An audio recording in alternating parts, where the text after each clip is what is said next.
रैग्ना एक अगली disgusting loser था जिसके पूरे परिवार को ड्रैगन्स ने बचपन में मार दिया था। इसके रिलेटिव्स ने इसे अडॉप्ट कर लिया पर ड्रैगन्स ने उन्हें भी जान से मार डाला, पर रैग्ना को जिंदा छोड़ दिया। इस मनहूस के पास जो कोई भी जाता था ड्रैगन्स के हाथों मारा जाता था। शहर के लोगों को लगा कि रैग्ना कर्स्ड है और इसकी वजह से ही इनके शहर पर आए दिन ड्रैगन्स के द्वारा हमला होता जा रहा है। रैग्ना को बुरे तरीके से बुली किया जाता था, इसे पीटा जाता था और इसे गालियां भी दी जाती थी और खुद को स्ट्रॉन्ग बनाने के लिए कड़ी ट्रेनिंग करना शुरू कर देता है ताकि दुनिया का सबसे बेस्ट ड्रैगन हंटर बनके इस दुनिया से ड्रैगन्स की एग्जिस्टेंस को ही खत्म कर दे। एक दिन बहुत सारे ड्रैगन्स शहर पर हमला कर देते हैं जिसमें लाखों ड्रैगन हंटर्स और नॉर्मल सिटीजन्स की जान चली जाती है। सिर्फ एक ड्रैगन हंटर बचता है जो कि था रैग्ना। रैग्ना को ड्रैगन्स की लीडर अल्टीमेशिया के बारे में पता चलता है और 2 सालों तक ट्रेन करने के बाद अल्टीमेशिया को जान से मारने के लिए इसके अड्डे पर पहुंच जाता है, पर रैग्ना बुरी तरह से पिट जाता है। सभी ड्रैगन मोनार्क्स कहते हैं कि अभी इसी वक्त इसे जान से मार दो, पर अल्टीमेशिया इसे जान से नहीं मारती है बल्कि जबरदस्ती ड्रैगन मोनार्क का ब्लड इसकी बॉडी के अंदर डालने लगती है। मुझे लगता है तुम ड्रैगन गॉड के सर्वेंट बनने के लिए पैदा हुए हो क्योंकि तुम हर बार बच जाते हो, पर चिंता मत करो, इस बार तुम नहीं बचोगे। जैसे ही ये ब्लड तुम्हारे शरीर में जाएगा तुम बिल्कुल हमारी ही तरह एक ड्रैगन मोनार्क बन जाओगे। तुम्हारा सारा गुस्सा, सारी तकलीफें, तुम्हारी सारी यादें गायब हो जाएंगी और तुम पूरी दुनिया को एक नए नजरिए से देख पाओगे। जैसे ही ये ब्लड रैग्ना के शरीर में जाता है तो दर्द से चिल्ला उठता है। इसकी सारी मेमोरीज जाने लगती हैं, पर एक मेमोरी रह जाती है। ये मेमोरी थी एक लड़की की जिसका नाम है लियोनिका। बचपन में जब रैग्ना को बुली किया जाता था तब लियोनिका ही इसके पास आई थी और इसके सामने दोस्ती का हाथ बढ़ाती है। उस दिन के बाद से दोनों साथ में मिलकर सभी ड्रैगन्स को मारना शुरू कर देते हैं। हालांकि रैग्ना अभी भी काफी ज्यादा कमजोर होता है और हर बार लियो को ही इसकी जान बचानी पड़ती है, पर इसके बावजूद दोनों साथ रहते हैं। इस दुनिया में ड्रैगन्स इंसानों के सबसे बड़े दुश्मन हैं। इनका खून मैजिकल होता है और इन्हें मारने के सिर्फ 2 तरीके हैं, या तो सिल्वरीन से इनके खून को फ्रीज कर दिया जाए और ड्रैगन्स को मारने का दूसरा तरीका है कि इन्हें धूप में लेकर जाया जाए। जो लोग ड्रैगन्स को मारकर इंसानों की रक्षा करते हैं उन्हें ड्रैगन हंटर्स कहा जाता है और लियो सिर्फ 12 साल की उम्र में ही टॉप के ड्रैगन हंटर्स में गिनी जाती है। पर रैग्ना इसका बिल्कुल ऑपोजिट होता है। इसके पास ड्रैगन हंटिंग का कोई खास टैलेंट नहीं है। ये जानता है ये चाहे जितनी भी मेहनत कर ले शायद कभी लियो के लेवल तक ना पहुंच सके, पर फिर भी इसके साथ रहता है क्योंकि लियो को अपना हीरो मानता है और रैग्ना चाहता है कि किसी न किसी तरीके से इसके काम आ सके। एक दिन कुछ ड्रैगन हंटर्स एक रेस्टोरेंट में बैठे हुए रैग्ना का मजाक उड़ाते हैं और बोलते हैं तुम्हारी वजह से लियो पीछे रह रही है। लेकिन लियो सभी के सामने रैग्ना का सपोर्ट करती है और बोलती है कि ना ही मुझे पैसे चाहिए, ना ही स्टेटस और ना ही फेम, मेरा बस एक गोल है, इतनी ज्यादा ताकत हासिल करना कि पूरी दुनिया के किसी भी ड्रैगन को खत्म कर सके, यहाँ तक कि इनके ड्रैगन गॉड को भी। लियो सभी ड्रैगन हंटर्स से पूछती है कि कौन इसके साथ इस मुश्किल रास्ते पर चलेगा, पर सभी लोग चुप रहते हैं। सिर्फ रैग्ना बिना सोचे समझे अपना हाथ उठा देता है। ये देखकर लियो मुस्कुराती है क्योंकि रैग्ना हमेशा इसका सपोर्ट करता है। शाम को रैग्ना अकेले प्रैक्टिस करता है ताकि और भी ज्यादा ताकतवर हो सके। मुझे और स्ट्रॉन्ग बनना होगा, मैं लियो को सब कुछ नहीं करने दे सकता, ड्रैगन्स को मारने में मुझे लियो की हेल्प करनी होगी। तभी इसके पीछे एक अजीब सा आदमी आ जाता है। तुम उसे नहीं बचा पाओगे।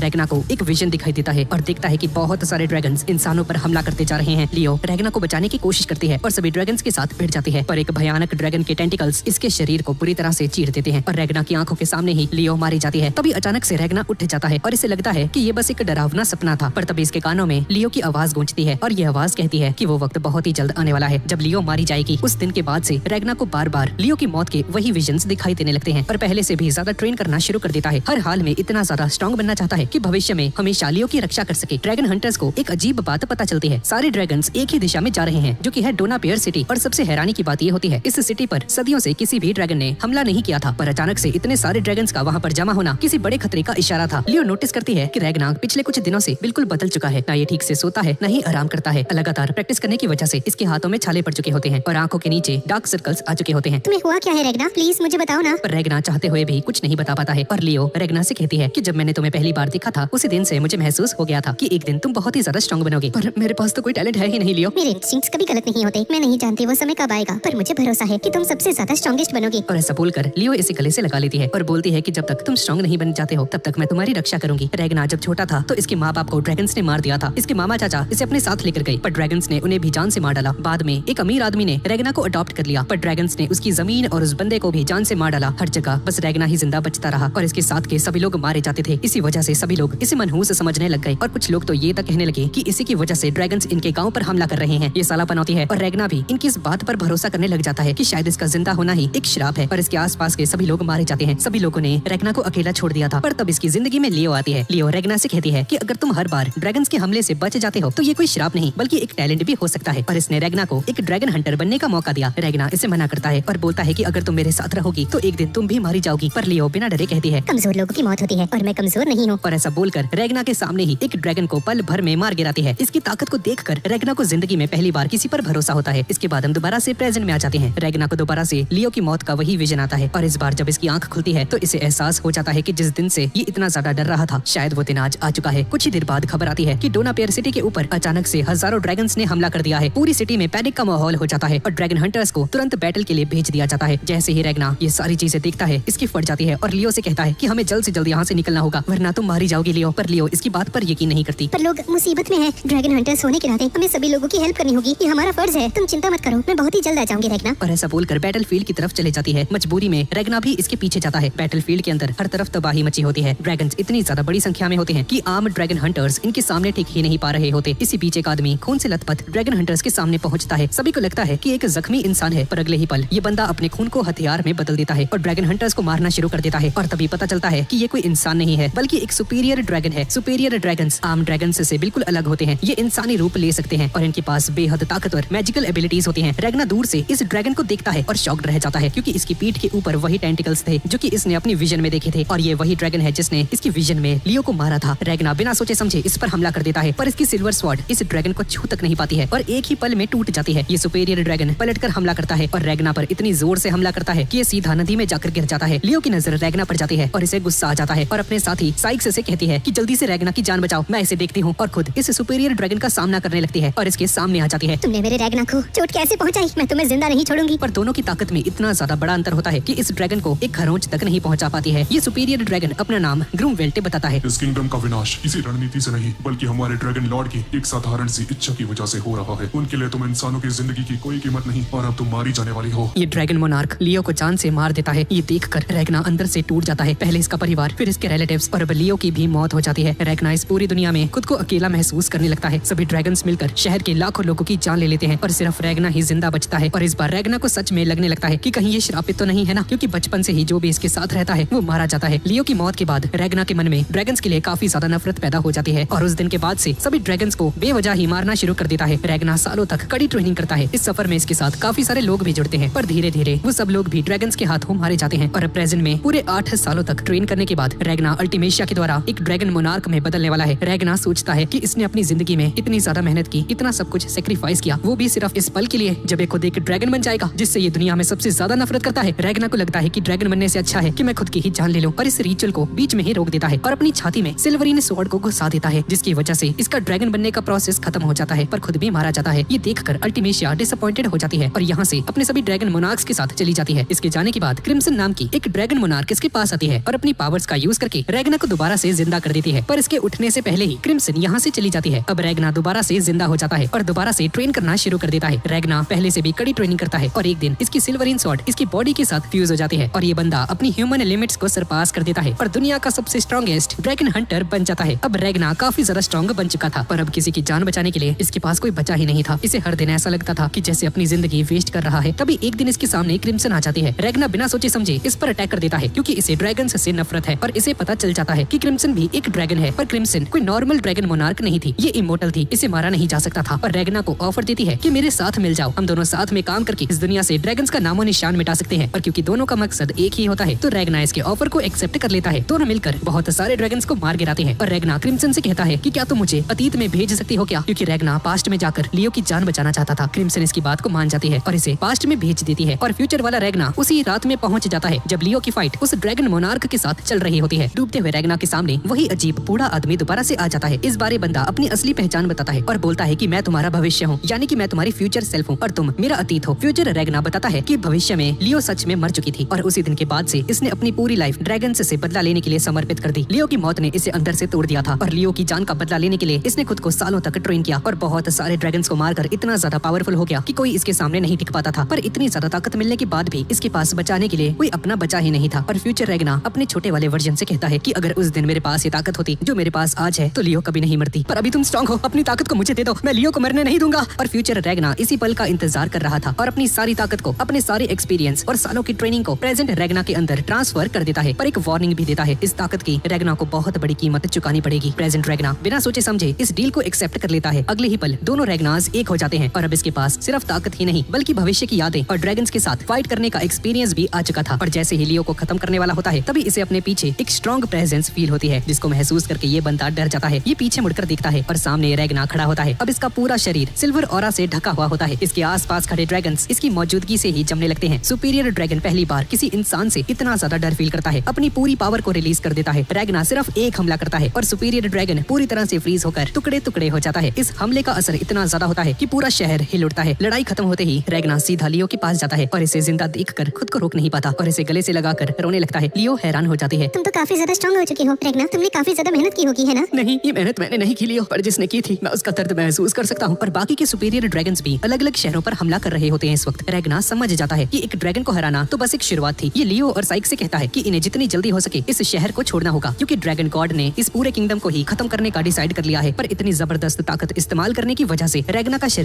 इसका साथ नहीं दे पाता है और यही बेहोश होकर नीचे जमीन पर गिर जाता है। जब सभी को लगता है कि फाइट खत्म हो चुकी है, तभी अचानक से इनका घर जोर जोर से हिलने लगता है। ये सभी लोग बाहर देखते हैं और बाहर देखते हैं कि ऐसा लग रहा होता है कि पूरा जंगल ही जिंदा हो चुका है और इनकी तरफ आगे बढ़ रहा है। इस पूरे जंगल ने इंसानों पर हमला कर दिया था और इस हमले के पीछे एक और सुपीरियर ड्रैगन का हाथ होता है, जो कि पेड़ पौधों को कंट्रोल कर सकता है। इस ड्रैगन ने पूरे जंगल को जिंदा कर दिया था और हर तरफ तबाही मचा दी थी। इसी बीच हमें इस ड्रैगन का ठिकाना दिखाया जाता है। कुछ इंसान इसके लिए खाना लेकर आते हैं। ये लोग इसकी सेवा तो कर रहे होते हैं, लेकिन अंदर ही अंदर इनकी इस मोटू से फट रही होती है कि भैया मार न दे हमें। ये ड्रैगन मस्त मोमोज वगैरह खाता है, पर तभी इसका मन बदल जाता है और बिना किसी रीजन के इन सभी को मार गिराता है। ड्रैगन गॉड ने फैसला कर लिया है, इस पूरे किंगडम का नामो निशान मिटाना है, इसलिए यहाँ पर रहने वाला हर एक इंसान मारा जाएगा। इस बंदे के लिए इंसान बस खाना थे और इनकी जिंदगी की कोई कीमत नहीं थी। सिटी के अंदर जिंदा पौधे हर तरफ लोगों पर हमला कर रहे होते हैं। लियो और बाकी ड्रैगन हंटर्स इनका सामना करते हैं, जबकि रैगना इतनी ज्यादा पावर एक साथ आने की वजह से अपनी बॉडी को ठीक से कंट्रोल नहीं कर पा रहा होता और बेहोश रहता है। अचानक से कुछ पौधे रैगना को पकड़ लेते हैं। लियो इसे बचाने के लिए आगे बढ़ती है, पर ये पौधे एक साथ इस पर हमला कर देते हैं। जैसे ही रैगना को महसूस होता है कि लियो की जान खतरे में है, इसकी आंखें खुल जाती हैं और अगले ही पल इसकी बॉडी से इतनी ज्यादा खतरनाक सिल्वर ऑरा निकलती है। सभी पौधे जमने लगते हैं और कुछ ही सेकंड्स में टूटकर बिखर जाते हैं। पूरा शहर इसे महसूस कर पाता है, पर रैगना समझ जाता है कि असली दुश्मन अभी भी जिंदा है और बिना किसी को कुछ बताए सीधा उस ड्रैगन को जान से मारने के लिए आगे बढ़ जाता है। लियो भी इसके पीछे भागती है, पर रैगना की स्पीड इतनी ज्यादा बढ़ चुकी होती है कि लियो इसका पीछा ही नहीं कर पाती है। रास्ते में रैगना खुद से कहता है, सिर्फ एक ड्रैगन को मार देने से कुछ नहीं बदलेगा। जब तक इस दुनिया में एक भी ड्रैगन जिंदा है, लियो कभी भी सुरक्षित नहीं हो सकती। मुझे सभी ड्रैगन्स को जान से मारना होगा। रैगना इस ड्रैगन के सामने जाता है और एक ही हमले में इसे भी दूर उड़ा देता है, पर तभी इसकी नजर एक छोटी लड़की पर जाती है। रैगना इसे देखते ही हैरान रह जाता है और तुरंत इसे क्रिम्सन कहकर पुकारता है। क्या क्रिम्सन? अरे भैया मैं क्रिम्सन नहीं हूँ, आपको गलतफहमी हो चुकी है। पर रैगना इसके बारे में सब कुछ जानता था। इसे पता था कि कोई आम लड़की नहीं है, बल्कि ड्रैगन मोनार्क क्रिम्सन है। और सबसे हैरानी की बात ये थी, क्रिम्सन बाकी ड्रैगन मोनार्क्स जैसी नहीं थी। फ्यूचर में इसने ड्रैगन गॉड के खिलाफ बगावत कर दी थी और ड्रैगन्स का साथ छोड़ दिया था और रैगना के साथ मिलकर सभी ड्रैगन्स को जान से मारने की कोशिश करने लगती है। रैगना सीधा इस लड़की से कहता है, मैं इस दुनिया के हर एक ड्रैगन को खत्म करना चाहता हूँ, मेरा साथ दो। पर क्रिम्सन को इसकी बातों पर यकीन नहीं होता है और सोचती है कि ये मेरे साथ फ्लर्ट कर रहा है, पर कोई आम इंसान मेरे बारे में इतना सब कुछ कैसे जान सकता है। तभी लियो भी यहाँ पर आ जाती है। तभी ये प्लांट ड्रैगन दोबारा से इन पर अटैक करता है। रैगना जल्दी से अपनी सिल्वर बैटल आर्ट का यूज करता है और एक पावरफुल हमले से इस ड्रैगन को हरा देता है और लियो को लेकर यहाँ से निकल जाता है। पर फ्यूचर की इतनी बड़ी ताकत मिलने के बाद भी रैगना का शरीर इस ताकत के लिए यूज टू नहीं हो पा रहा था, इसलिए अटैक के तुरंत बाद इसका बैलेंस बिगड़ जाता है। लियो ये देखकर हैरान रह जाती है और इसे समझ आ जाता है कि रैगना को कुछ हो चुका है और ये पहले के जैसा कमजोर नहीं रहा। अब ये इससे भी कई गुना ज्यादा पावरफुल हो चुका है। पर रैगना के दिमाग में बस एक ही बात चल रही होती है। फ्यूचर में इसने अपनी आंखों के सामने लियो को मरते हुए देखा था और जानता था कि जब तक लियो इसके साथ रहेगी इसकी जान हमेशा खतरे में रहेगी। इसीलिए एक मुश्किल फैसला लेता है और लियो से कहता है कि तुम बाकी लोगों के साथ सिटी को छोड़कर चली जाओ। पर लियो इसके लिए मना कर देती है और बोलती है कि ड्रैगन हंटर्स कभी अपने साथी को अकेला छोड़कर नहीं जाते हैं। पर इसके लिए रैगना सिर्फ इसका पार्टनर नहीं, इसका सबसे करीबी दोस्त था। ये सुनते ही रैगना को इनकी सबसे पहली मुलाकात याद आ जाती है। उस वक्त लियो ने इससे एक बात कही थी कि कमजोर लोग मर जाते हैं और सिर्फ ताकतवर लोग ही जिंदा रहते हैं। और रैगना एहसास कर जाता है कि अगर इसे सच में लियो की जान बचानी है तो इसे लियो से दूर होना होगा। रैगना लियो का शुक्रिया अदा करता है और बोलता है कि तुम्हारा शुक्रिया, तुमने मेरी लाइफ बदल दी है। तभी अचानक से लियो इस पर हमला कर देती है ताकि इसे रोक सके, पर इस बार रैगना सिर्फ एक उंगली से ही इसके हमले को रोक देता है और बिना इसे चोट पहुंचाए इसे बेहोश कर देता है। पर जाने से पहले रैगना बस इतना कहता है कि अगर तुम मेरे साथ रहती हो तो एक दिन जरूर मारी जाओगी लियो, इसलिए ये हमारी आखिरी मुलाकात है। लियो को पीछे छोड़कर रैगना अकेला ही आगे बढ़ जाता है और अब इसका सिर्फ एक ही मिशन होता है, इस दुनिया के हर एक ड्रैगन को हमेशा के लिए खत्म करना। जब लियो की आंखें खुलती हैं तो देखती है कि साइक्स इसे पीठ के ऊपर लाद कर इसे ले जा रहा होता है। ड्रैगन हंटर्स और शहर के सारे लोग सिटी छोड़कर निकल रहे होते हैं। लियो समझ जाती है कि रैगना जानबूझकर इसे अपने से दूर भेजकर अपनी जान बचाना चाहता था, क्योंकि बचपन से ही सभी लोग इसे श्रापित समझते थे और कहते थे कि जो भी इसके साथ रहता है वो मारा जाता है। यहाँ रैगना पहाड़ी पर खड़ा होकर ये सब कुछ देख रहा होता है। तभी वो लड़की भी यहाँ पर आ जाती है जिसे ये बार बार क्रिम्सन कहकर पुकार रहा था, पर ये लड़की अभी भी इस बात को एक्सेप्ट करने से मना कर देती है कि ये मुझे जानता है। रैगना इससे कहता है कि तुम असल में ड्रैगन मोनार्क क्रिम्सन हो। फ्यूचर की यादों की वजह से इसे क्रिम्सन के बारे में सब कुछ मालूम था। रैगना इसे बताता है कि फ्यूचर में हम दोनों ने मिलकर ड्रैगन गॉड और बाकी के ड्रैगन मोनार्क्स को खत्म करने की कोशिश की थी। वो प्लान भले ही नाकामयाब रहा हो, पर उसी वजह से रैगना जानता था कि ड्रैगन्स के खिलाफ सबसे बड़ा साथी सिर्फ क्रिम्सन ही बन सकती है। पर क्रिम्सन इसकी किसी भी बात पर भरोसा नहीं करती है और यहाँ से जाने लगती है। तभी रैगना की बॉडी का तापमान बढ़ जाता है और अचानक से बेहोश होकर नीचे जमीन पर गिर जाता है। क्रिम्सन मजबूरी में इसकी हेल्प करती है। जैसे ही इसकी बॉडी को चेक करती है तो इसे पता चलता है कि रैगना का शरीर सिल्वर ऑरा के साथ पूरी तरह से मिल चुका है, यानी कि अब रैगना सिर्फ सिल्वर स्वॉर्ड का यूज नहीं करता, ये खुद ही एक सिल्वर वेपन बन चुका है। फ्यूचर में रैगना ने एक बहुत ही ज्यादा पावरफुल ड्रैगन को जान से मार गिराया था, तभी क्रिम्सन इसके सामने आई थी और इसे कहा था कि मेरे साथ मिल जाओ। पर उस समय रेगना को ड्रैगन्स से इतनी ज्यादा नफरत थी कि जैसे ही क्रिम्सन ने इसे बताया कि मैं एक ड्रैगन मोनार्क हूँ, रेगना को गुस्सा आ गया और बिना सोचे समझे इसका सर धड़ से अलग कर दिया। पर क्रिम्सन कोई आम ड्रैगन मोनार्क नहीं थी और अगले ही पल दोबारा से अपनी बॉडी को रीजनरेट कर लेती है और दोबारा से रेगना के सामने आकर खड़ी हो जाती है। अगर हम दोनों साथ मिलकर काम करते हैं तो ड्रैगन्स को खत्म करना बहुत ही आसान हो जाएगा। इसके बाद हम दोबारा से प्रेजेंट में आ जाते हैं। रेगना होश में आता है और एक बार फिर क्रिम्सन को समझाता है कि ड्रैगन गॉड ने इस पूरे किंगडम को खत्म करने का आदेश दे दिया है और अगर हमें इस तबाही को रोकना है तो हमें एक एक करके सभी ड्रैगन मोनार्क को खत्म करना होगा। पर क्रिम्सन अब भी इसकी बातों पर भरोसा नहीं करती है। पर रेगना की ताकत और इसके पास फ्यूचर की इंफॉर्मेशन को देखकर ये एक्साइटेड हो जाती है और सोचती है कि मैं इसका इस्तेमाल कर सकती हूँ। तभी दोनों को फील होता है कि बहुत सारे ड्रैगन्स उन लोगों का पीछा कर रहे हैं जो कि सिटी को छोड़कर भाग रहे हैं। रेगना क्रिम्सन को अपने साथ लेकर उन ड्रैगन्स के पीछे निकल जाता है। उन सभी को जान से मारने के लिए कुछ ही पलों में ये इनके सामने पहुंच जाता है। अब रेगना पहले से भी ज्यादा कॉन्फिडेंस के साथ अपने सिल्वर बैटल्स आर्ट का यूज करता है और एक साथ कई सारे सिल्वर ब्लेड्स बनाता है और इन सभी को कंट्रोल करते हुए सभी ड्रैगन्स की बॉडी के आर पार कर देता है। कुछ ही सेकंड्स में सभी ड्रैगन्स ढेर होकर नीचे जमीन पर गिर जाते हैं। क्रिम्सन ध्यान से इसकी ताकत को देखती है और समझ जाती है कि रेगना का सिल्वर ऑरा इतना ज्यादा खतरनाक है कि इसके सिर्फ छूने भर से ही ड्रैगन्स का शरीर जमना शुरू कर देता है। ये ताकत सिर्फ आम ड्रैगन्स ही नहीं बल्कि ड्रैगन मोनार्क्स के लिए भी बहुत बड़ा खतरा बन सकती थी। क्रिम्सन भी अपनी असली ताकत दिखाती है और अपनी स्पेशल एबिलिटी का यूज करके एक ही हमले में बचे हुए सभी ड्रैगन्स को खत्म कर देती है। अब क्रिम्सन को यकीन हो जाता है कि अगर किसी के साथ मिलकर पूरी ड्रैगन रेस को खत्म किया जा सकता है तो वो सिर्फ रेगना है, इसलिए इसका साथ देने के लिए मान जाती है। पर साथ में एक शर्त रखती है, ये रेगना को एक जहर पिलाती है। ये जहर तभी असर करेगा जब तुम मुझे धोखा देने की कोशिश करोगे। रेगना बिना एक सेकंड भी सोचे इस जहर को पी लेता है। इसके लिए ड्रैगन्स को खत्म करना सबसे ज्यादा इम्पोर्टेंट था और इसके लिए लॉयल रहने का डिसाइड भी कर लेता है और क्रिम्सन को भी रेगना पर भरोसा हो जाता है कि रेगना कभी भी इसे धोखा नहीं देगा। ड्रैगन मोनार्क्स, ड्रैगन गॉड, कोई भी जिंदा नहीं बचेगा। जब सभी ड्रैगन्स खत्म हो जाएंगे तब मैं तुम्हें भी मार दूंगा। क्रिम्सन इस बात को सुनकर क्रिम्सन मुस्कुराती है और अब दोनों का लक्ष्य सिर्फ एक ही था, दुनिया से सभी ड्रैगन्स का अंत। और यहीं से इनकी असली जर्नी शुरू हो जाती है। दूसरी तरफ हम एक और सुपीरियर ड्रैगन को देखते हैं। इसका नाम है डिजास्ट्रॉयस। ये बंदा अपनी टेम्पेस्ट स्किल एबिलिटी का यूज करके कुछ औरतों को एक जेल के अंदर फंसा देता है जो कि तूफान से बनी होती है और जो भी इस तूफान के अंदर फंस जाता है उसका शरीर धीरे धीरे कटने लगता है और उसे बहुत ही ज्यादा दर्दनाक मौत मिलती है। दूसरी ओर कुछ ड्रैगन हंटर्स कुछ ड्रैगन्स के झुंड से घिरे होते हैं, इनके लिए लड़ना मुश्किल हो जाता है। तभी रेगना और क्रिम्सन यहाँ पर आ जाते हैं और एक एक करके सभी ड्रैगन्स को खत्म कर देते हैं और क्रिम्सन का स्लाइम सर्वेंट अपना रूप बदल लेता है और एक छोटी लड़की के रूप में सामने आता है और रेगना को बताता है कि मैं क्रिम्सन का सर्वेंट हूँ, इसलिए मैं तुम्हारा सीनियर हूँ, इज्जत से पेश आना मेरे साथ। क्रिम्सन रेगना से फ्यूचर के बारे में सवाल पूछती है। ये जानना चाहती है कि भविष्य में कितने सारे ड्रैगन मोनार्क्स की मौत हो चुकी है और क्या क्या घट चुका है। पर रेगना को ज्यादा कुछ याद नहीं होता है। क्रिम्सन समझ जाती है कि इसकी फ्यूचर मेमोरीज अधूरी हैं और इन्हें वापस लाने के लिए इसे कुछ करना होगा। हालांकि इसे अपनी मेमोरीज याद नहीं है पर इसकी सिल्वरीन बैटल आर्ट टेक्निक इसके शरीर के अंदर है, इसकी मसल मेमोरी के तौर पर। इसी वजह से ये अपना मैजिक यूज कर पाता है। सभी हंटर्स और बाकी बचे हुए लोगों से मिलती है, इन सभी को रेगना से इंट्रोड्यूस करवाती है और बताती है कि यह है रेगना और इसने कई सारे सुपीरियर ड्रैगन्स को मार गिराया है और इसे मैजिक भी यूज करना आता है। इस दुनिया में मैजिक बहुत ही ज्यादा रेयर है और कुछ सुपीरियर ड्रैगन्स ही इसका यूज कर सकते हैं और आम इंसान इसके बारे में कुछ नहीं जानते हैं, इसलिए उन्हें आसानी से मैनिपुलेट किया जा सकता है। ये सभी को अपना मैजिक दिखाती है और इन सभी का भरोसा जीत लेती है। तभी हंटर माइकल नाम का एक बंदा सामने आता है और बताता है कि टॉटियर सिटी में एक बहुत मैसिव टॉर्नेडो आया था और उस टॉर्नेडो के अंदर कोई बहुत ही ज्यादा भयानक ड्रैगन था। इसे देखकर इनकी फट जाती है और ये सब के सब ड्रैगन हंटर्स शहर के सभी लोगों को मरने के लिए छोड़कर वहाँ से भाग आते हैं। क्रिम्सन समझ जाती है कि वो डिजास्ट्रॉयस है जो कि टेम्पेस्ट सेल का यूज करता है औरतों को टॉर्चर करने के लिए। रेगना उसे जान से मारने के लिए आगे बढ़ जाता है पर क्रिम्सन इसे रोक देती है और बोलती है कि तुम्हें आराम करना चाहिए, अगर तुम इसी तरह से लड़ते रहे तो तुम्हारे मसल्स हमेशा के लिए डैमेज हो सकते हैं। माइकल और इसके साथी क्रिम्सन से हेल्प मांगते हैं और बताते हैं कि टेम्पेस्ट सेल से बचने के लिए इन्हें हजारों लोगों को पीछे छोड़कर आना पड़ा था और आज तक इनके कानों में उनकी मदद की पुकारें गूंजती रहती हैं। इसी वजह से ये लोग दोबारा से उस ड्रैगन का सामना करना चाहते हैं ताकि अपना बदला ले सकें। तुम कैसे हंटर्स हो? हंटर्स का काम सिर्फ जिंदा बचना नहीं होता बल्कि अपने लोगों की जान बचाना भी होता है। और रेगना की सिल्वर स्वॉर्ड को इन सभी को दिखाती है और बोलती है कि इस स्वॉर्ड का यूज करके तुम उस ड्रैगन को मार सकते हो। इसके अंदर रेगना की ताकत होती है, सिल्वरीन की ताकत। अगले दिन क्रिम्सन इन एक सीक्रेट बेस पर लेकर जाती है जहाँ पर एडवांस्ड गन्स और पावरफुल वेपन्स होते हैं और इन बुलेट्स के अंदर रेगना ने अपनी सिल्वरीन की ताकत इंजेक्ट कर रखी थी और अब ये बुलेट्स पहले से ज्यादा पावरफुल हो चुके हैं और उस ड्रैगन को मार सकती हैं। सभी ड्रैगन हंटर्स वेपन्स की ट्रेनिंग करना शुरू कर देते हैं और रेगना बताता है कि मैं नहीं चाहता कि कोई भी मेरे करीब आए क्योंकि इसे लगता है कि जो भी इसके पास होता है उसकी मौत हो जाती है और इसे लियो की याद आती है। रेगना क्रिम्सन को बताता है कि इसने लियो को इसीलिए छोड़ा था क्योंकि भविष्य में उसे मरता हुआ देख चुका था। क्रिम्सन इसे एक आइडिया देती है। ये बोलती है कि एक काम करो, लियो को मेरी स्टोरेज स्पेस में छुपा कर रख दो और जब तक सारे ड्रैगन्स खत्म ना हो जाए उसे बाहर मत निकालना। वो सोती रहेगी और सेफ प्लेस पर भी रहेगी और उसे कोई खतरा भी नहीं होगा। पर रेगना को इसकी बात पर गुस्सा आ जाता है और क्रिम्सन पर अटैक कर देता है। दोनों के बीच में बहस होनी शुरू हो जाती है और रेगना कहता है कि तुम मुझसे दूर चली जाओ, मैं श्रापित हूँ, मेरे साथ जो भी रहता है वो मारा जाता है। और क्रिम्सन इसे दिखाती है कि असली कर्स किसे कहते हैं। ये खुद को गोली मारती है और एक नया शरीर बना लेती है। असली श्राप क्या होता है तुम ये देख सकते हो, मैं मर नहीं सकती हूँ। स्लाइम अपनी एबिलिटी से ट्रॉय सिटी का पूरा मैप बना लेता है। क्रिम्सन उस मैप और मिली हुई जानकारी के मुताबिक डिजास्ट्रॉयस को मारने का पूरा प्लान तैयार कर लेती है। रात होते ही ऑपरेशन शुरू हो जाता है। क्रिम्सन अपना ट्रक उठाती है और सीधा डिजास्ट्रॉयस के इलाके में घुस जाती है और लाउड स्पीकर से इसे गालियां देती है। कहाँ बे तू कहाँ है? साले हम हैं ड्रैगन हंटर्स, तुझे छोड़ेंगे नहीं, बाहर निकल। तुझे मारने के बाद तुम्हारी रानी अल्टीमेट अल्टीमेटिया को भी मार डालेंगे। डिजास्ट्रॉयस इगोइस्टिक होता है और गुस्से में अपना आपा खो देता है और क्रिम्सन के पीछे दौड़ पड़ता है और क्रिम्सन मुस्कुराने लगती है क्योंकि इसका प्लान बिल्कुल वैसे ही काम कर रहा था जैसा इसने सोचा था। ये ट्रक को सीधा सनसेट की तरफ लेकर जाने लगती है। जैसे ही इसका टॉर्नेडो इनके करीब आता है, हंटर्स फायर करना शुरू कर देते हैं। डेसिस इन्हें नॉर्मल बुलेट से समझकर इग्नोर कर देता है और इसे मालूम नहीं होता है कि इन बुलेट्स के अंदर रेगना की सिल्वरीन की ताकत मौजूद है और सिल्वरीन की ताकत ड्रैगन्स के मैजिक को भी फ्रीज कर देती है। बुलेट्स की वजह से टॉर्नेडो जमने लगता है। डिजास्ट्रॉयस को गुस्सा आ जाता है और दोबारा से टॉर्नेडो को इनके पीछे भेजता है, पर तभी एक दीवार से टकरा कर टूट जाता है। दरअसल रेगना ने पहले से ही उस दीवार को सिल्वर ऑरा से कवर कर दिया था, जिससे कि इसका टॉर्नेडो अभी टकराया है। और इस मौके का फायदा उठाकर क्रिम्सन का स्लाइम डिजास्ट्रॉयस को पकड़ लेता है और नीचे ये सभी हंटर्स इसकी छाती के अंदर उस सिल्वर स्पीयर को गाड़ देते हैं। सनलाइट और सिल्वर की वजह से डिजास्ट्रॉयस बुरी तरह से कमजोर होने लगता है और इसका शरीर जलने लगता है। ये जमीन को ऊपर उठाकर किसी तरह से आजाद होता है, पर तभी क्रिम्सन अपने ट्रक से इसे कुचल देती है। सभी हंटर्स मिलकर इस पर लगातार फायरिंग करते हैं। इसको जिंदा मत छोड़ना, अगर ये जिंदा बच गया तो तुम सब लोग जिंदा नहीं बचोगे। इसकी असली कमजोरी इसका अहंकार था। मैंने जानबूझकर इसे हंटर्स के सामने लेकर आकर उकसाया क्योंकि मुझे पूरा भरोसा था कि डिजास्ट्रॉयस कभी भी नॉर्मल इंसानों को अपना खतरा नहीं मानेगा, जैसे कि मोदी। और उसके इसी ओवर कॉन्फिडेंस की वजह से ये मेरे जाल में फंस गया। रेगना समझ जाता है कि क्रिम्सन हर एक बैटल को एक एक्सपेरिमेंट के तौर पर देखती है। इसे ड्रैगन्स की आदतें, कमजोरियां सब कुछ पहले से मालूम होता है। ये मजे करती है भाई। और रेगना समझ जाता है कि सभी ड्रैगन्स को खत्म करके इसे एक दिन क्रिम्सन को भी खत्म करना होगा। क्रिम्सन सभी हंटर्स को खाना, वेपन और गाड़ियां दे देती है और यहाँ से जाने से पहले सभी की यादों में से खुद को मिटा देती है और इन सभी को सिर्फ रेगना ही याद रहता है और इन्हें ऐसा लगता है कि जैसे रेगना ने ही उस ड्रैगन को मारा था। ये सभी लोग रेगना का शुक्रिया अदा करते हैं, पर रेगना कहता है कि ये सब कुछ आपकी वजह से ही हुआ है। हंटर्स के जाते ही क्रिम्सन रेडियो पर न्यूज सुनती है और पता चलता है कि बॉर्डर सिटीज पर सभी ड्रैगन्स ने एक साथ हमला कर दिया है और आर्मी सभी लोगों को रॉयल कैपिटल के अंदर आने के लिए कह रही है। पर रेगना समझ जाता है कि ये सब कुछ सभी लोगों को एक जगह पर इकट्ठा करने का जाल है और सभी लोगों को रोकने के लिए कैपिटल की तरफ जाने लगता है। 5 दिन पहले किंग को खबर मिलती है कि डोनापेयर सिटी बिजली गिरने और ड्रैगन्स की वजह से पूरी तरह से खत्म हो चुकी है और ये बंदा सभी ड्रैगन हंटर्स और आर्मी को सिटी की तरफ भेजने का ऑर्डर दे देता है और बोलता है कि सभी ड्रैगन्स को मार गिराओ। तभी ड्रैगन ऑफ विंग्स की फर्स्ट सीट अल्टीमेटिया यहाँ पर आ जाती है, जो कि सभी ड्रैगन्स को कंट्रोल करती है। ये सीधा आसमान से किंग के सामने आ जाती है, अपने टाइम मैजिक का यूज करके पूरे महल के वक्त को रोक देती है और एक सुप्रीम ड्रैगन के कटे हुए सर को लेकर इसके सामने आती है और बोलती है कि डोनापेयर सिटी के ऊपर ये हमला इस ड्रैगन ने किया था और माफी के तौर पर इसका सर लेकर आई है। किंग पहली बार किसी ड्रैगन को इतनी आराम से और इतनी क्यूटनेस से बात करते हुए देखकर हैरान रह जाता है। तभी अल्टीमेटिया इसे अपना असली मकसद बताती है और बोलती है कि ड्रैगन गॉड का हुक्म आया है, सभी इंसानों को मार दिया जाएगा। इसी वजह से बॉर्डर सिटीज पर हमले करवाए गए ताकि बचे हुए सभी लोग डरकर कैपिटल में इकट्ठा हो जाएं और उन सभी को एक ही बार में बिना तकलीफ दिए मार दिया जाएगा। ये सुनते ही किंग को गुस्सा आ जाता है और हमला करने के लिए तैयार हो जाता है, पर तभी इसे पता चलता है कि इसका अपना एडवाइजर ही गद्दारी कर निकला है। ये बंदा भी एक सुप्रीम ड्रैगन था। तभी बर्गिस भी यहाँ पर आ जाता है। राजा पर एक जानलेवा हमला किया जाता है जिसकी वजह से इसकी बैंड बच जाती है, पर तभी अल्टीमेटिया टाइम रिवर्स करके इसे दोबारा से जिंदा कर देती है। राजा समझ जाता है कि इसकी ताकतें इसकी सोच से भी ज्यादा खतरनाक है। अल्टीमेटिया बताती है कि मैं बस गॉड की सर्वेंट हूँ और मैं तो बस उनके ऑर्डर्स मान रही हूँ। अगर आप मेरा साथ देते हैं तो सभी इंसान बिना किसी दर्द के एक ही झटके में मर जाएंगे। किंग हेल्पलेस फील करता है और इसकी बात को इसे मानना ही पड़ता है। कैपिटल के अंदर बहुत सारे लोग आने लगते हैं और किंग बिना विरोध किए इन सभी को कैपिटल के अंदर आने देता है और अल्टीमेटिया उसी ड्रैगन से मिलने आती है जिसे डोनापेयर सिटी पर हमला करने के लिए सजा दी गई थी। इसे इस वक्त धूप के अंदर रखा जाता है ताकि धीरे धीरे मारा जाए। अल्टीमेटिया इसे बताती है कि कैपिटल के अंदर धीरे धीरे लोग इकट्ठा हो रहे हैं और बहुत ही जल्द सभी को बिना किसी दर्द के एक ही झटके में मार दिया जाएगा और बताती है कि रेगना नाम के एक लड़के ने काफी सारे सुपीरियर ड्रैगन्स को मार गिराया है। अल्टीमेटिया इसे इसका दिल वापस दे देती है और ये बंदा अपनी असली ड्रैगन फॉर्म में आ जाता है और इसका नाम है वॉल्टे कामुई। अल्टीमेटिया इसकी सजा को टेम्परेरीली सस्पेंड कर देती है और कैपिटल की तरफ आगे बढ़ते हुए रेगना और बाकी सभी ड्रैगन हंटर्स को खत्म करने का आदेश देती है और इसके ऑर्डर्स को मानते हुए कामुई यहाँ से चला जाता है। यहाँ रेगना एक सपना देखता है। सपने में सभी सुप्रीम ड्रैगन्स इसके सामने खड़े होते हैं और इसे सजा देने की तैयारी कर रहे होते हैं। सभी लोग अपनी राय देते हैं और आखिर में कामुई कहता है इसे जिंदा ही छोड़ देना चाहिए ताकि पूरी जिंदगी दर्द और पछतावे के साथ जिए। पर अल्टीमेटिया सभी को रोक देती है और बोलती है कि मैं इसे अपनी ब्लड लाइन में शामिल करना चाहती हूँ। इस सपने में अल्टीमेटिया ने सभी इंसानों को खत्म कर दिया था पर सिर्फ रेगना ही बचा हुआ था और इसे लगता है कि अगर रेगना जिंदा बचा है तो शायद ये गॉड की मर्जी है और मुझे इसे नहीं मारना चाहिए और क्योंकि ये आखिरी इंसान बचा हुआ है तो मुझे इसे एक ड्रैगन में बदल देना चाहिए। ये सब के सब ड्रैगन मोनार्क्स पहले इंसान ही हुआ करते थे पर मोनार्क का खून मिलने की वजह से ये सब के सब ड्रैगन्स में बदल गए थे। रेगना इसके ऑफर को रिजेक्ट करता है और बोलता है कि मैं ड्रैगन नहीं बनने वाला। तुमने लियो को मार दिया और सभी इंसानों को जान से मार दिया। मैं सभी की जान बचाना चाहता था। मैं तुम सभी को मरते हुए देखना चाहता हूँ। अल्टीमेटिया इसे गले से लगाती है और एक खंजर बनाकर जो कि ड्रैगन मोनार्क के खून से बना हुआ था इसकी पीठ में घुसा देती है और उस ब्लड को रेगना के अंदर डालने लगती है। तुम चिंता मत करो, ड्रैगन बनने के बाद तुम्हारे सारे दुख तकलीफें सब कुछ खत्म हो जाएगा। तुम दुनिया को एक नए नजरिए से देख पाओगे। इसमें थोड़ा दर्द होगा पर मैं वादा करती हूँ तुम एक बेहतरीन ड्रैगन मोनार्क बन जाओगे। रेगना दर्द से तड़पने लगता है। तब इसकी नींद खुल जाती है और इसे पता चलता है कि ये सब कुछ बस एक सपना था। पास में क्रिम्सन और स्लाइम भी बैठी होती हैं और रेगना डिसाइड कर लेता है कि इसका अगला शिकार अल्टीमेटिया होगी और क्रिम्सन भी समझ जाती है कि सभी ड्रैगन्स को इनकी हरकतों की खबर लग चुकी होगी कि इन्होंने बहुत सारे सुपीरियर ड्रैगन्स को मार गिराया है और कुछ ड्रैगन मोनार्क्स को इनकी तरफ आगे भेज दिया गया होगा इन्हें जान से मारने के लिए। और क्रिम्सन एक प्लान तैयार करती है जिसमें ये रेगना को अल्टीमेटिया से भिड़ा देगी और अगर जरूरत पड़ती है और ये हार जाता है तो खुद इसकी जान बचा लेगी क्योंकि रेगना इसका सबसे कीमती हथियार है। कुछ देर बाद ये सभी लोग कैपिटल पहुंच जाते हैं जहाँ पर बहुत सारे लोग इकट्ठा हो रखे थे और अब ये थोड़ी ही देर में मारे जाने वाले हैं। क्रिम्सन इन दोनों से कहती है कि यहाँ पर मुझे वेरोनिका बुलाना। क्रिम्सन नहीं वरना सब लोग पहचान जान जाएंगे मुझे। इतना ज्यादा सफर करने की वजह से रेगना की हालत खराब हो जाती है और उल्टियाँ करने लगता है। अरे अरे,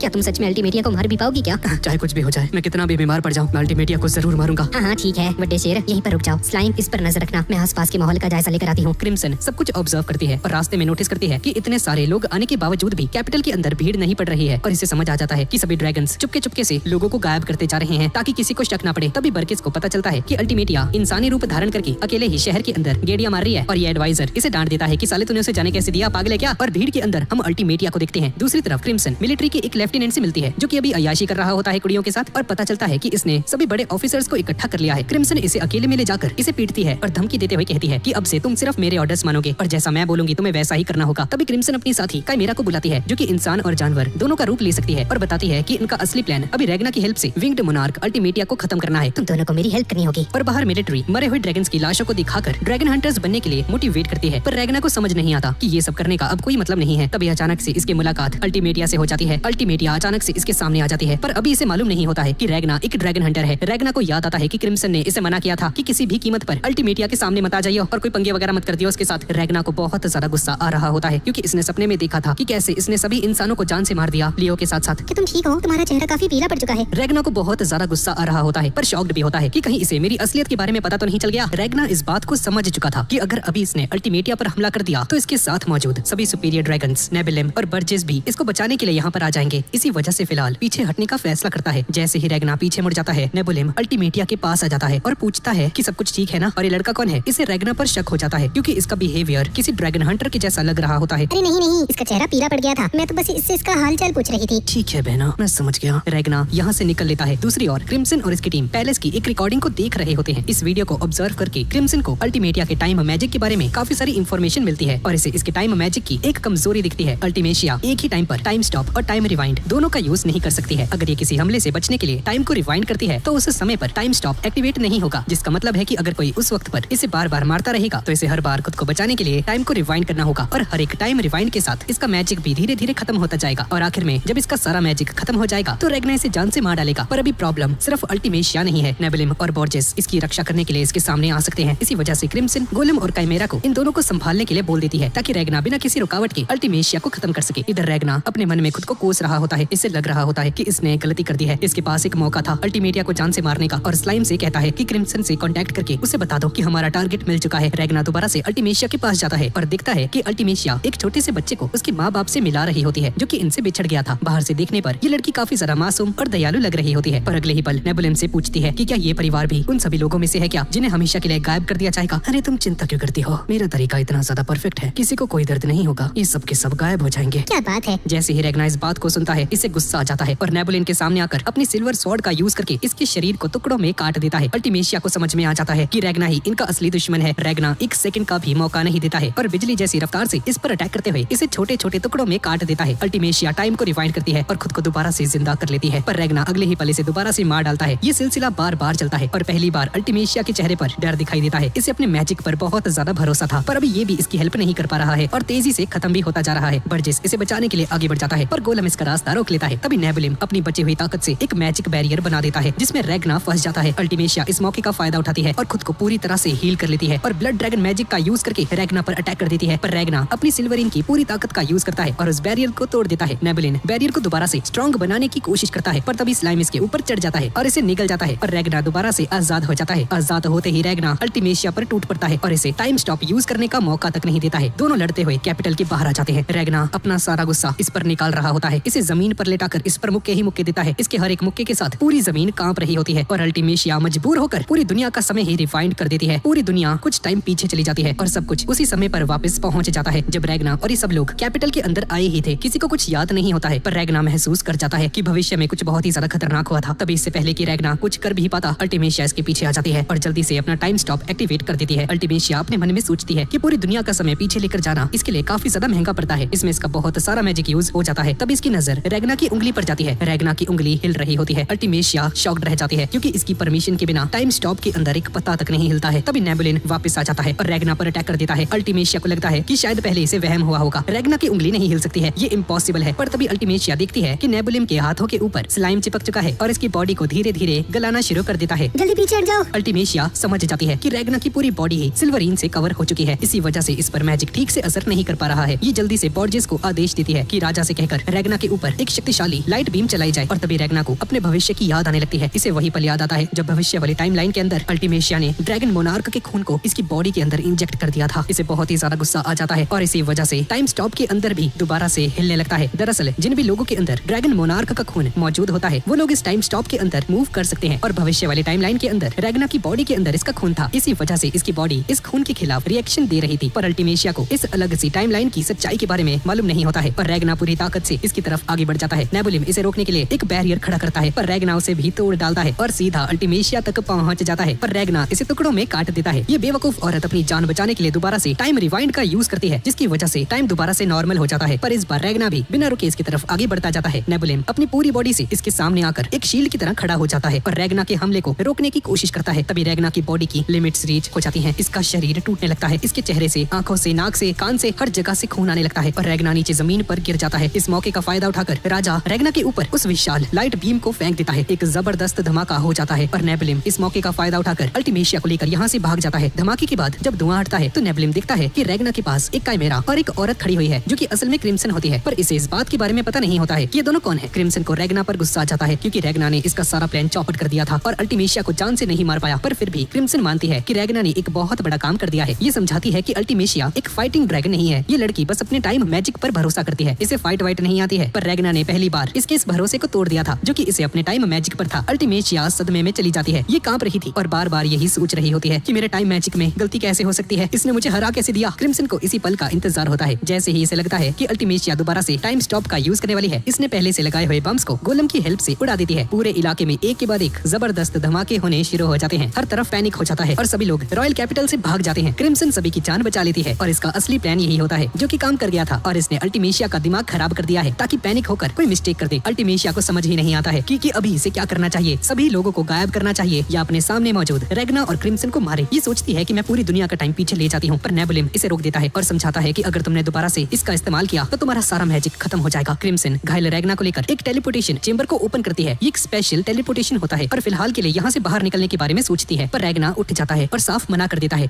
अल्टीमेशिया अभी भी जिंदा है, मैं कहीं नहीं जाने वाला, मैं उसे मार के लाऊंगा। तुमने अपना काम कर दिखाया है, अब तुम्हारे शरीर को आराम की जरूरत है रैग्ना। तुमने अच्छा किया रैग्ना। पर रैग्ना इसकी कोई बात नहीं सुनता है और जबरदस्ती उठकर अपने सिल्वर बैटल आर्ट को यूज करने लगता है। क्रिम्सन काइमेरा को इसे रोकने के ऑर्डर्स देती है और खुद गुस्से में रैग्ना के सर के ऊपर अपना पैर रख देती है। इसे डर होता है कि अगर रैग्ना ने अपनी पूरी ताकत का यूज कर दिया तो इनका टेलीपोर्टेशन चेंबर टूट सकता है और ये लोग एक्सपोज हो सकते हैं, पर तब तक बहुत ज्यादा देर हो चुकी होती है। इस कमरे की दीवार में रैग्ना के उस सिल्वर ऑरा की वजह से दरार आ जाती है। बाहर मौजूद नेबुलिम उस दरार को देख लेता है और समझ जाता है कि इसके दुश्मन अभी इसके सामने ही हैं और इन पर हमला करने के लिए आगे बढ़ जाता है। क्रिम्सन की फट जाती है और गोलम को जल्दी से इस पर हमला करने के लिए कहती है। दोनों के बीच में फाइट शुरू हो जाती है और रैग्ना जल्दी से काइमेरा से खुद को आजाद करता है और नेबुलिम और अल्टीमेशिया को खत्म करने के लिए आगे बढ़ जाता है। पर क्रिम्सन को गुस्सा आ जाता है। इसे लगता है कि रैग्ना इसका पूरा प्लान खराब कर देगा और इसे जबरदस्ती टेलीपोर्ट करके किसी दूसरी लोकेशन पर लेकर आ जाती है जो कि इसे खुद भी मालूम नहीं होती है कि वो कौन सी लोकेशन है। ये दोनों सीधा एक मिलिट्री बेस के अंदर पहुंच जाते हैं और इन्हें पकड़ लिया जाता है। पर इनके सामने खड़ी होती है स्टारलिया। स्टारलिया जन्म से ही बिना हाथों के पैदा हुई थी, पर इसके पास एक स्पेशल पावर होती है। ये लोगों और ऑब्जेक्ट्स से निकलने वाली ऑरा को देख सकती थी और उसी ऑरा का यूज करके उन्हें कंट्रोल कर सकती थी और इसे सिल्वरवेयर प्रिंसेस के नाम से भी जाना जाता है। सिर्फ 3 साल की उम्र में इसने 3 बड़े बड़े ड्रैगन्स को मार गिराया था। 6 साल की उम्र में इसने एक कॉम्बैट टूर्नामेंट को जीत लिया था। 8 साल की उम्र में इसने एक पूरे के पूरे ड्रैगन के ग्रुप को मार गिराया था। 10 साल की उम्र तक आते आते ये दुनिया की सबसे बेहतरीन सिल्वर स्मिथ्स में शामिल हो चुकी थी और अब सिर्फ 16 साल की उम्र में ये एक एलीट वॉर यूनिट की कमांडर बन चुकी थी और इनके पास जितने भी हथियार होते हैं ये इसने खुद बनाए थे। क्रिम्सन इसको देखते ही इससे नफरत करने लगती है क्योंकि स्टारलिया लोगों के ऑरास को देखकर उनकी इंटेंशंस के बारे में पता लगा सकती थी और क्रिम्सन ये एक नंबर की चोर और मकार औरत, इसकी सबसे बड़ी ताकत ही होती है झूठ फरेब बोलना और चालाकियां करना। आंटियों की तरह यही पावर्स है इसकी। तुम कौन हो और यहाँ पर कैसे आई हो? तुम्हारा असली मकसद क्या है? क्रिम्सन समझ जाती है कि भाई अभी झूठ नहीं चलने वाला। अगर झूठ बोल दिया ना तो लठ ही लठ बचेगी। मेरी चालाकियां यहाँ पर नहीं चलने वाली। अगर पूरी तरह से झूठ बोलती है तो पकड़ी जाएगी, इसलिए आधा सच और आधा झूठ बोलने का डिसाइड करती है। ये बताती है कि मैं एक जादूगर हूँ और हम ड्रैगन्स के साथ लड़ते हैं। हम चाहते हैं कि सभी ड्रैगन्स का इस दुनिया से सफाया हो जाए। हम दोनों का दुश्मन एक ही है। पर स्टारलिया को इसकी बातों पर भरोसा नहीं होता है। तभी अचानक से अपनी एक सिल्वर तलवार को क्रिम्सन की तरफ आगे बढ़ाती है। क्रिम्सन को लगता है कि शायद से स्टारलिया ने इसकी बात को मान लिया है और इस तलवार को इसे एक तोहफे के रूप में दे रही है, पर अगले ही पल स्टारलिया इस तलवार को वापस खींच लेती है। इसने जानबूझकर क्रिम्सन को इस स्वॉर्ड को छूने के लिए दिया ताकि इसके असली इरादों को फील कर सके। जैसे ही इसे इसका असली ऑरा दिखाई देता है तो समझ जाती है कि क्रिम्सन के अंदर सिर्फ अंधेरा, मौत और विनाश भरा हुआ है और बिना टाइम वेस्ट किए अपनी पूरी यूनिट को ऑर्डर्स देती है। सभी लोग अपने हथियारों को बाहर निकालो। गन्स की बात कर रही हूँ। इन सभी को अभी के अभी अरेस्ट कर लिया जाए। ये सब के सब एंटी नेशनल्स हैं। इन सभी ने ही कैपिटल के अंदर टीयर गैस छोड़ी थी और वो सभी धमाके किए थे। इन सभी को अरेस्ट कर लिया जाए।